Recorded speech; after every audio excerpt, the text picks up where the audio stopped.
No, so I finally got these little teeny tiny batteries in for the dash cam, and that is the MS 621FE dash FL11E. That's the model for this little battery here. Okay, I thought I would just narrate this part here. So, just kind of go over like how to disassemble the camera. So basically, if you have the X550 like I got here, it's just 5 screws that go around the perimeter. There's 3 along the bottom and 2 on the top. And you'll just want to remove those and just kind of keep them off to the side. There are a few other screws you'll need to remove once you've got the dash cam apart. They are different sizes, so make sure you don't get those mixed when you go to reassemble the camera. And one thing too to keep in mind is if you do a lot of electronic repair and you don't have a whole lot of tools, you might want to get one of these plastic tools that kind of help pry apart the plastic without really damaging all the edges. And of course I didn't have one of those, so I just kind of went around with a little flathead screwdriver and just kind of gently pried it loose. You do want to be careful. You don't want to go in there guns ablazing and just start stabbing or anything crazy like that. So you just kind of gently pry that apart. And then of course I already had this opened once, so it was a little bit easier to get back into. So yeah, take your time, be gentle. You don't want to put the screwdriver in or anything in real far. You also notice that the power button just kind of falls out, so pay attention to that. So you might have some buttons that might want to try and fall out on you, depending on your model. I'm not sure if the F770 or the others are similar or not. So now once you get inside, you can actually take the screen out at this point. But be aware, there's going to be some adhesive on the back of the screen. So you may think that you need to remove the 4 screws that hold the shield in. And that's totally okay. I actually do that here. And those 4 screws are different, so you want to kind of keep them separate from the other screws there. And there are 4 of them in the X550. But you can actually take the screen out. There's a ribbon cable that's under that. You just want to be very cautious about that and try to avoid ripping the cable. Rip the cable, no more LCD screen, basically. And it's not like you can replace just the ribbon cable on this. You're going to have to replace the whole screen if you can find one. I'm not sure if that's a part that you can get from Digikey or something like that. Maybe you can, maybe you can't. It's hard to say. I didn't really check into that. So once you get those 4 screws out, the shield just kind of lift out, and on the LCD ribbon cable, there's actually a little black tab that holds the ribbon cable in place. So just kind of flip that up. You can use your finger. Just be gentle not to break that too. Some of them can be pretty brittle, especially from the heat and whatnot. There's also 3 screws that hold the lens in place. You do not need to remove those screws off the board. You can actually just go right ahead. Now it might make it a little bit easier to remove that if you remove those screws, because it'll kind of give you a little more leverage to wiggle the board out. And you may need to use your finger to kind of push up on the bezel, kind of bend it a little bit so you can get the board to pop out of place, as it's kind of held in by some plastic tabs. Now you do want to be careful. You don't want to start prying in just anywhere on the board with a screwdriver. You'll very likely damage something on it. So what I did, this might still be a no-no, is I went around the perimeter with on the ground planes. All the 4 screws on the corners, or the 4 areas around the corner, they're all kind of like a ground area. So I was able to kind of get that apart that way, and eventually kind of worked that out.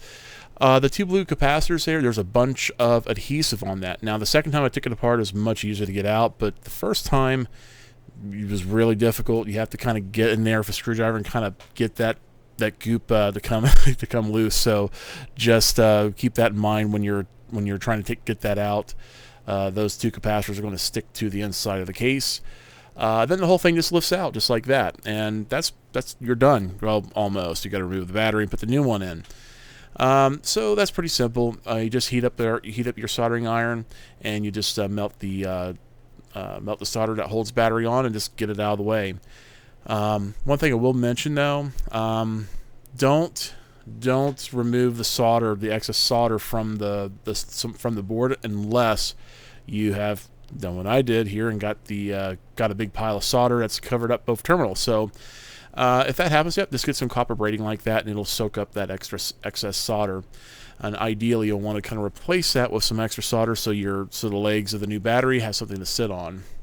And here I'm just putting the new one back on. It could be a little tricky if you got a dirty solder tip like I got there, and didn't bother to put some solder on the edge there, so there's not a whole lot of heat transfer there.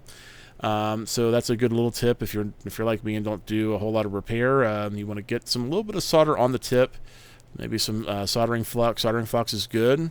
Yeah, and probably should have done this before you soldered it, but you want to check, make sure your battery's actually good. And you want to check it both before you install it and afterwards, and make sure you don't have a dead short.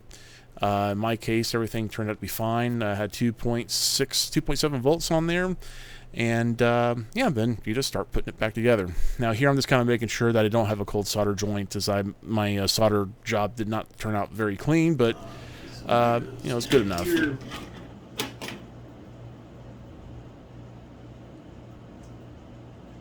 And we got 2.6 volts, so the battery is good. And we should have a connection. So now we just put it back together. And we should have a normally functioning camera that has a correct year and all those good things. So, and I ordered a spare, so if it happens again, I got another battery, I get to go through this fun process again. Okie dokie. Okay, so it's always good to have a spare. So I ordered 2 of the batteries.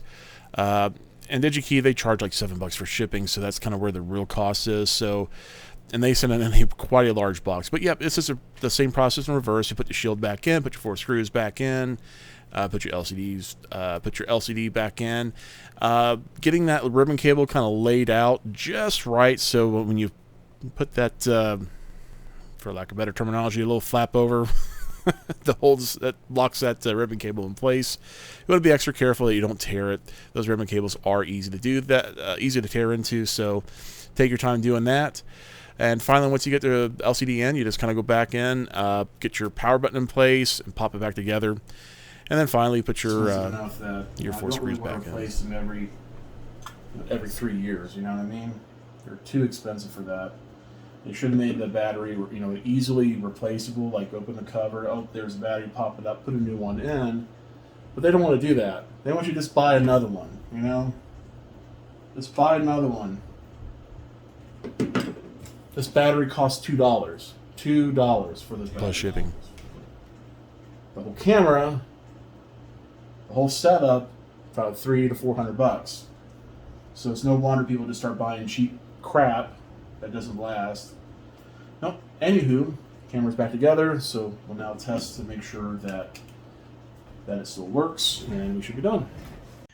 Okay, so we put the camera back in the car, and we'll just go ahead and turn it on here. Looks like the camera is coming back on, so that's a good sign. LCD's working.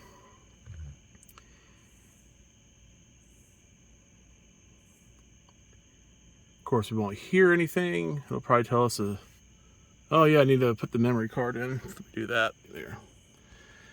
Okay, so now the camera's back on. It's now starting to record. I'm trying to get it to focus. There we go.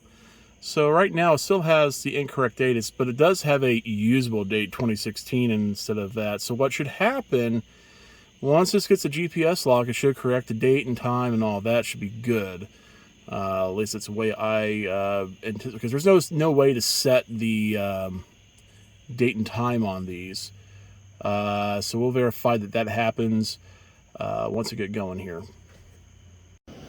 Okay, and after a short drive, actually not very long after I pulled out, you can see that now has the correct date and time. Having a heck of a time getting this to focus. Well, we'll just deal with it. But yeah, you can clearly see it's got the correct date now, whereas before it would be like the year 2106 or whatever random number it came up with. So, as I said before, you cannot set the date and time on these dash cams. It gets that information from the GPS. So as soon as you put the battery in, get on the road, let it get a GPS signal, if I can get it to zoom in right next to where it says the word continuous. You'll see it's got a little sort of a GPS symbol, and once that gets a lock, it will pull into date and time, and everything will be happy again. So yep, that's all I got. So hopefully that might be somewhat useful, and see some of the good and bad of do-it-yourself repairs on some of this, some of these electronics. So.